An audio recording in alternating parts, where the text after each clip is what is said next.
तुम मेरी ज़रूरत हो पार्ट 1। निशी दुल्हन बनी एक आलीशान कमरे में बैठी हुई थी। कमरे में महंगे फर्नीचर और झूमर की रोशनी जगमगा रही थी, मगर निशी को ये सब किसी खूबसूरत कैद से कम नहीं लग रहा था।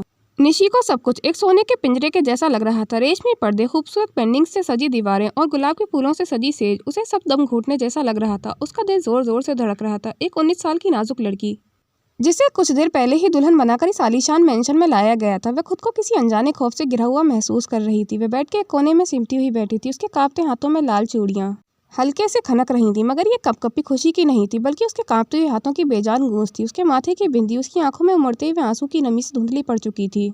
उसने दुपट्टे का कोना उसकी मुट्ठी में भींचा हुआ था, मानो वह खुद को किसी तरह संभालने की कोशिश कर रही हो। तभी कमरे में किसी के भारी कदमों की आहट गूंज उठी थी। उसके दिल की धड़कनें खुद ब खुद तेज हो गई थी। दरवाजे के करीब किसी के कदमों की आहट ने निशी के अंदर एक अजीब सा डर पैदा कर दिया था। दरवाजे के पीछे भारी कदमों की आहट ठहर गई थी, जैसे कोई सोच समझकर अपनी मौजूदगी का एहसास करा रहा हो।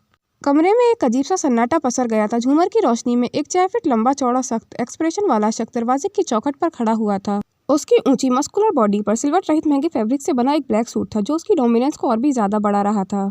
कमरे की रोशनी में उसके चेहरे के शार्प फीचर्स उभर कर दिख रहे थे। उसकी गहरी इंटेंस आंखें, जो कि कमरे में सिर्फ निशी को टटोल रही थी, उसकी ऑब्जर्वेंट निगाहें कमरे के हर कोने का जायजा ले रही थी। लेकिन एक पल के लिए जब उसकी नज़र निशी पर पड़ी तो उसकी नजरें वहीं ठहर गई थीं। उसकी नाजुक सी दुल्हन निशी, जो पहले से ही बिस्तर के कोने में सिमटी हुई थी, उसके भारी कदमों की गूंज से और भी ज्यादा सिकुड़ गई थी। उसकी सांसें तेज हो गई थीं और उसके हाथों में थमी लाल चूड़ियों की खनक कमरे की खामोशी में कहीं खो गई थी। वीरेन ने दरवाजा धीरे से बंद कर दिया था। उसके सख्त कदमों की आवाज धीरे धीरे निशी की तरफ बढ़ रही थी, जैसे कोई शिकारी ने अपने शिकार को पूरी तरह समझकर अब सिर्फ उस पर अपना हक जताने के लिए आगे बढ़ रहा हो। वह कुछ कदम चल के बेड के पास आकर रुक गया था। उसकी गहरी आंखों में एक अनकहा अधिकार था, जैसे ही दुनिया उसके कंट्रोल में हो। निशी की उंगलियां अभी भी दुपट्टे के कोने को भींचे हुई थीं। उसकी नमी से धुंधली पड़ी बिंदी उसके डर को बयान कर रही थी।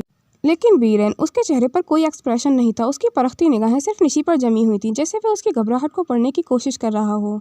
वीरेन ने अपनी जैकेट उतारी और धीमे कदमों से बेड के पास रखी चेयर पर बैठ गया था। उसके चेहरे पर कोई क्लियर एक्सप्रेशन नहीं था। उसके चेहरे पर ना ही गुस्सा था और ना ही शादी को लेकर कोई खुशी। वह बस ठंडे मन से निशी को देख रहा था। मुझसे डर रही हो? वीरेन ने उसके करीब जाते हुए गहरी आवाज में कहा।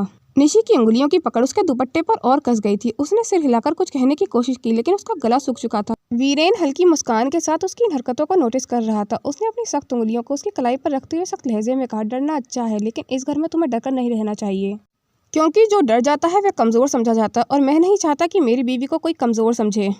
वीरेन ने जैसे ही उसकी कलाई पर अपनी पकड़ मजबूत की, निशी ने अपनी सांसें रोक ली थीं। उसकी उंगलियां कसकर अपने दुपट्टे को भींचने लगी थीं, जैसे वह खुद को इस ठंडी मगर जकड़ लेने वाली मौजूदगी से बचाने की कोशिश कर रही हो। निशी का पूरा बदन झंझना गया था। उसकी आंखें चौड़ी हो गई थी। उसने झटके से अपना हाथ पीछे खींच लिया था, जैसे जलते हुए अंगारों को छूने से खुद को रोक रही हो। उसकी आवाज़ कांप रही थी, मगर उसने हिम्मत जुटाते हुए कहा, मुझे छूने की कोशिश भी मत करना। मैं तुम्हें कभी अपना पति नहीं मानूंगी। इस सौदे की शादी को कभी स्वीकार नहीं करूंगी। निशी की बात सुनकर वीरेन ठहाका लगाकर हंसने लगा था।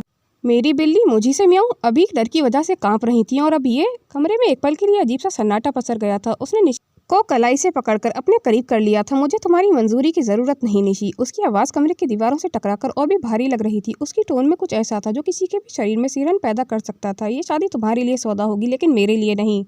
मेरे लिए तुम्हें हासिल करने का एक तरीका थी। वीरेन की यह बात सुनकर निशी के अंदर अजीब सी उथल पुथल हो रही थी। उसका पूरा बदन कांप रहा था और उसकी सांसें बेतरतीब हो रही थी। निशी ने गहरी सांस लेते हुए कहा, तुमने मेरे पापा को मजबूर किया है इस शादी के लिए, लेकिन मैं तुम्हारे आगे कभी हार नहीं मानूंगी। लेकिन उसकी आवाज़ में घबराहट साफ झलक रही थी। वीरेन जैसे ही उसके और करीब आने के लिए आगे की ओर झुका, उसने घबराकर अपने दोनों हाथ अपने चेहरे के आगे कर दिए थे, जैसे कोई ढाल बना रहा हो। दूर रहो मुझसे। उसकी घबराई मगर मजबूत आवाज़ पूरे कमरे में गूंज गई थी। वीरेन की आंखों में गहरी काली चमक थी। उसके चेहरे पर हल्की मुस्कान फैली हुई थी, मगर वीरेन की मौजूदगी इतनी गहरी थी कि निशी के बदन में ठंडक दौड़ गई थी। वह कुछ पल तक उसे हैरत से देखता रहा, फिर धीरे से हल्का सा सर झुकाया, जैसे उसकी हालत पर गौर कर रहा हो। फिर एक गहरी सांस लेते हुए बेड से उठकर खड़ा हो गया था। उसने अपनी शर्ट के कॉलर को ठीक किया और वार्डरोब से एक नाइट सूट निशी को निकाल कर दिया। निशी बस चुपचाप बेड के एक कोने में सिमटी हुई बैठी थी। वीरेन ने उसे कोई हरकत ना करते देख एक ही बार स्माइल करते हुए कहा, अगर तुम्हें कोई दिक्कत हो रही है तो मैं तुम्हारी चेंज करने में हेल्प कर सकता हूँ।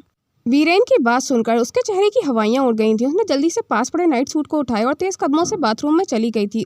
उसने स्मित करते हुए निशी को देखा और वार्डरोब से अपनी शर्ट निकालते हुए धीरे से फुसफुसाया, अभी तो सिर्फ शुरुआत है निशी। निशी ने बाथरूम का दरवाजा अंदर से बंद कर लिया था। उसका दिल अब भी तेजी से धड़क रहा था। उसकी सांसें अब भी तेज तेज चल रही थी और उसके दिल की धड़कनें इतनी तेज थी कि उसे लग रहा था जैसे वो उसके कानों में गूंज रही हो। उसने आईने में खुद को देखा। उसकी आंखों में डर साफ झलक रहा था। चेहरा थकान की वजह से मुरझा रहा था और माथे की बिंदी जो अब हल्की सी टेढ़ी हो चुकी थी उसकी उंगलियां अब भी कांप रही थी, मगर वह खुद की बढ़ती धड़कनों को शांत करने की कोशिश कर रही थी। बाहर कमरे में वीरेन अपनी जैकेट उतारकर वार्डरोब के पास खड़ा हुआ था। उसके चेहरे पर वही कोल्ड लेकिन इम्पैक्टफुल एक्सप्रेशन था। उसने अपने हाथों से कॉलर को ढीला किया और हल्की मुस्कान के साथ बाथरूम की तरफ देखते हुए कहा, अभी तो तुम्हें मेरी आदत भी नहीं हुई है। धीरे धीरे तुम्हें एहसास होगा कि तुमने मुझसे शादी करके कितनी बड़ी गलती कर दी है।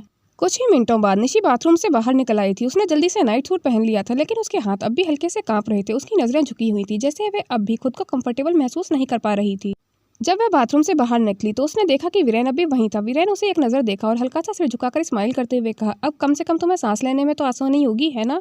उसकी आवाज़ गहरी थी, लेकिन उसमें हल्की चिढ़ाने वाली टोन भी थी। उसने अपनी जैकेट उतार दी थी और शर्ट को पहले 2 बटन खोल रखे थे। उसकी पर्सनैलिटी इतनी डोमिनेटिंग थी कि निशी का दिल फिर से घबराने लगा था। वह नजरें चुराते हुए कमरे के दूसरे कोने में जाने लगी थी, मगर तभी रुको। वीरेन की आवाज़ कमरे में गूंज उठी थी। निशी के कदम जैसे जमीन पर ही ठिठक गए थे। उसने धीरे से सिर उठाकर देखा। वीरेन अपनी शर्ट की बाहें चढ़ा रहा था। उसकी गहरी आंखें सीधे उसे घूर रही थीं। तुम इतनी डरी हुई क्यों हो? उसने धीमे मगर जानलेवा अंदाज में पूछा। डरी हुई नहीं हूँ, निशी ने हिम्मत जुटाते हुए कहा, मगर उसकी आवाज़ की कपाहट साफ सुनाई दे रही थी। वीरेन उसकी ओर बढ़ा, लेकिन लंबे भारी कदम कमरे की खामोशी को और गहरा बना रहे थे। वह उसके ठीक सामने आकर खड़ा हो गया था। सच में? उसने हल्की स्मित करते हुए पूछा। निशी ने कोई जवाब नहीं दिया। उसकी सांसें तेज हो रही थी। वीरेन ने अचानक अपना हाथ आगे बढ़ाया। निशी ने घबराकर एक कदम पीछे हट गई थी, मगर वह सिर्फ उसके माथे की बिंदी को ठीक कर रहा था। उसने धीरे से उसकी बिंदी को सीधा किया और फिर उसकी उंगलियां कुछ पलों के लिए उसके चेहरे पर ही टिक गई थी। मैं बहुत गौर से निशी के चेहरे को देख रहा था। निशी ने कुछ नहीं कहा, बस चुपचाप जाकर बेड के कोने में बैठ गई थी। वह चाहती थी कि ये रात जल्दी से बीत जाए, लेकिन उसे नहीं पता था कि समय इतनी जल्दी नहीं गुजरेगा। वीरेन ने अपना फोन उठाया और कुछ मैसेज टाइप करते हुए अपनी शर्ट उतारकर सोफे पर फेंक दिया था। निशी की नजरें अचानक उसकी मस्कुलर बॉडी पर पड़ी। उसके टोन डेप्स पर एक पल के लिए उसकी नजरें ठहर गई थी। जैसे ही वीरेन की नजर उस पर पड़ी, उसने घबराकर नजर को दूसरी तरफ कर लिया था। वीरेन ने उसकी हरकत को नोटिस किया और हल्का सा मुस्कुराया। इतना डर क्यों रही हो निशी? वे धीमे कदमों से उसके करीब आया और बेड के किनारे पर आकर बैठ गया था। निशी ने तुरंत अपने पैरों को पीछे कर लिया था और अपने हाथों को कसकर भींच लिया था। प्लीज दूर रहो मुझसे, उसने धीमे से कांपती आवाज में कहा। वीरेन ने अपनी उंगलियों को उसकी चुड्डी के नीचे रखते हुए जबरदस्ती उसका चेहरा अपनी तरफ घुमाया। इतना भी डरने की जरूरत नहीं है निशी। निशी की सांसें तेज हो गई थीं। उसने झटके से अपना चेहरा हटा लिया था और खुद को दूर करने की कोशिश करते हुए बिल्कुल सिमट गई थी। तुम मुझसे जितना बचने की कोशिश करोगी निशी, उतना ही तुम्हें मेरी आदत डालनी पड़ेगी। निशी, वीरेन की आवाज में वही डोमिनेंस था जो हमेशा उसकी बातों में झलकता था। निशी ने झटके से उसका हाथ हटा दिया था। उसकी आंखों में अब डर के साथ साथ एक हल्का सा गुस्सा भी झलकने लगा था। मैं तुम्हारी कोई आदत नहीं बनूंगी, उसने तड़प कर कहा। वीरेन के होठों पर हल्की मुस्कान आ गई थी। उसने अपनी जेब में हाथ डाले और हल्के लहजे में बोला, ये वक्त बताएगा। फिर वह अचानक पास रखे काउच पर जाकर बैठ गया था और एक हाथ से अपने कॉलर को ढीला करते हुए बोला, अब सोने की कोशिश करो, ये रात काफी लंबी होगी। निशी को उसकी बातों में छुपा इशारा साफ समझ आ रहा था। उसकी सांसें फिर से तेज हो गई थी, मगर उसने खुद को संभाला। उसने धीरे से कंबल उठाया और बेड के कोने में जाकर लेट गई थी। उसने खुद को जितना हो सके उतना समेट लिया था। वीरेन ने एक नज़र उसकी ओर देखा और फिर कमरे की लाइट धीमी कर दी थी। अभी तो सिर्फ शुरुआत है निशी। वीरेन की धीमी फुसफुसाहट उसके कानों में पड़ते ही उसके बदन में सिरन दौड़ गई थी। निशी ने राहत की सांस ली, लेकिन वह जानती थी कि वह ये बस शुरुआत थी।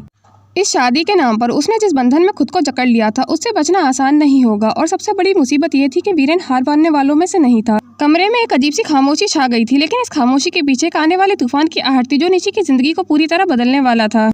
निशी ने खुद को जितना हो सके उतना कंबल में लपेट लिया था, मगर ये सर्दी से बचने के लिए नहीं था, बल्कि खुद को वीरेन की मौजूदगी से दूर रखने के लिए था। कमरे में हल्की रोशनी थी और वीरेन बेड के दूसरी ओर लेटा हुआ था, मगर उसकी निगाहें अब भी निशी पर टिकी हुई थीं।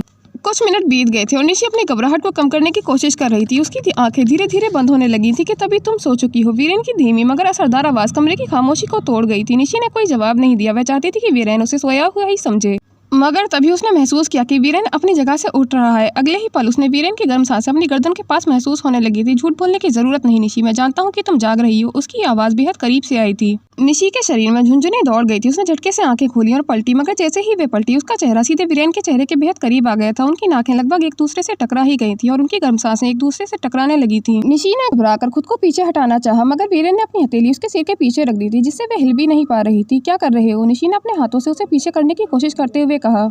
वीरेन ने हल्की मुस्कान के साथ कहा, क्या मैं पूछ सकता हूँ कि तुम इतनी बेचैन क्यों हो? मैं बेचैन नहीं हूँ, निशी ने जल्दी से जवाब दिया, मगर उसकी तेज धड़कनें कुछ और ही कह रही थी। वीरेन ने उसकी आंखों में गहराई से देखा और फिर अचानक उसकी उंगलियां निशी के गाल के पास से होते हुए उसकी ठुड्डी तक आ गई थीं। उसने हल्के से उसकी गर्दन को छुआ, मगर ये टच इतना इंटेंस था कि निशी को अपने अंदर एक अजीब सी गर्मी महसूस होने लगी थी। अगर बेचैन नहीं हो तो तुम्हारी सांसें इतनी तेज क्यों हो रही हैं? वीरेन की धीमी आवाज उसके कानों में सरगोशी कर रही थी। निशी ने घबराकर फिर से खुद को पीछे करने की कोशिश की, मगर बेड का हेडबोर्ड उसके रास्ते में था। वे एकदम फंसी हुई थी। वीरेन ने उसे अपने सीने के करीब कर लिया था। वह उसकी घबराई हुई सांसों को महसूस कर पा रहा था। वीरेन हटो, निशी ने धीरे से कहा, मगर उसकी आवाज़ में खुद यकीन नहीं था। वीरेन ने कुछ सेकंड तक उसे घूर कर देखा, फिर उसे अपने करीब करते हुए कहा, तुम इतना डर क्यों रही हो? तुम्हें नहीं पता शादी की पहली रात को क्या होता है? उसकी यह बात सुनकर निशी पूरी तरह से घबरा गई थी। वीरेन ने हल्की मुस्कान के साथ धीरे से उसके बालों की एक लट को उसके चेहरे से हटाया। अभी नहीं निशी, उसने फुसफुसाते हुए कहा, क्योंकि इस पल में तुम झूठ नहीं बोल सकती। निशी की आंखें बड़ी हो गई थीं, उसकी धड़कनें इतनी तेज हो रही थी कि उसे लगा वह खुद ही सुन सकती है। मगर तभी वीरेन अचानक पीछे हट गया था, जैसे कुछ हुआ ही न हो। वह अपनी जगह पर वापस चला गया था और आंखें बंद कर ली थी, लेकिन निशी उठकर बैठ गई थी। वह वीरेन को देखकर हैरान थी। वह ऐसे सो गया था जैसे अब अभी कुछ हुआ ही न हो।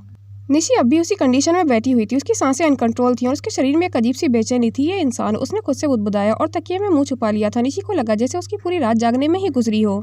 उसकी आंखों के नीचे हल्की थकान की लकीरें थी, मगर उससे सबसे ज्यादा परेशानी अपने अंदर की बेचैनी से हो रही थी। वीरेन, उसने रात में जो किया वह जानबूझकर किया या बस उसे छेड़ने के लिए? उसकी आंखों की सीरियसनेस कह रही थी वह सब खेल नहीं था। निशी की पूरी रात इन्हीं सोचों में निकल चुकी थी। सुबह की हल्की रोशनी खिड़की से छनकर कमरे में आ रही थी। ठंड अभी भी थी, मगर उतनी तेज नहीं थी जितनी रात में थी। निशी धीरे धीरे उठी और देखा कि वीरेन अभी भी उसी स्थिति में सो रहा था, बिल्कुल शांत, जैसे उसे कोई फर्क ही ना पड़ा हो। इंसान है या पत्थर? निशी ने खुद से बुदबुदाया और धीरे से बिस्तर से उतरने लगी। मगर जैसे ही वह खिसकने लगी, किसी चीज ने उसका हाथ पकड़ लिया था। कहाँ जा रही हो? निशी का दिल जोर से धड़क गया था। वीरेन ने आंखें खोले बिना ही उसका हाथ पकड़ रखा था। उसकी आवाज भारी थी, सुबह की उन्नीदी खुमारी उसकी आंखों में झलक रही थी। नहीं नहीं, मैं बस। वीरेन ने धीरे से अपनी आंखें खोली और उसकी ओर देखा।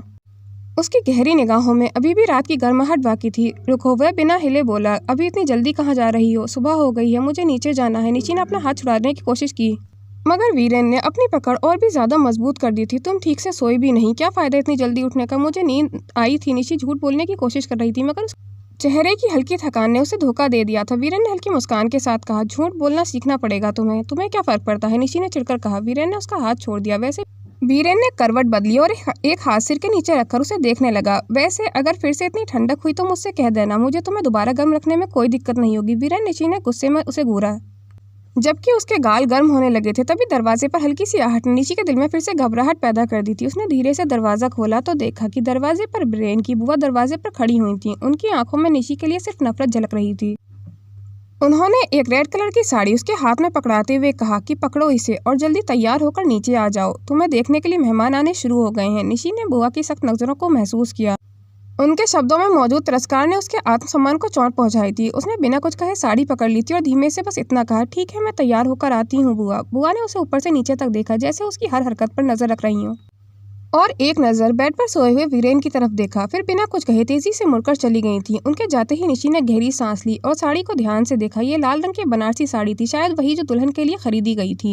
लेकिन जिस तरह से उसे ये पकड़ाई गई थी उसमें कोई अपनापन नहीं था, बल्कि एक हुंक देने जैसी बात थी। कोई भी नई दुल्हन के आने से खुश नहीं था। उसका मन उदास हो गया था। क्या शादी के बाद भी मुझे हर दिन साबित करना होगा कि मैं इस घर के लायक हूँ?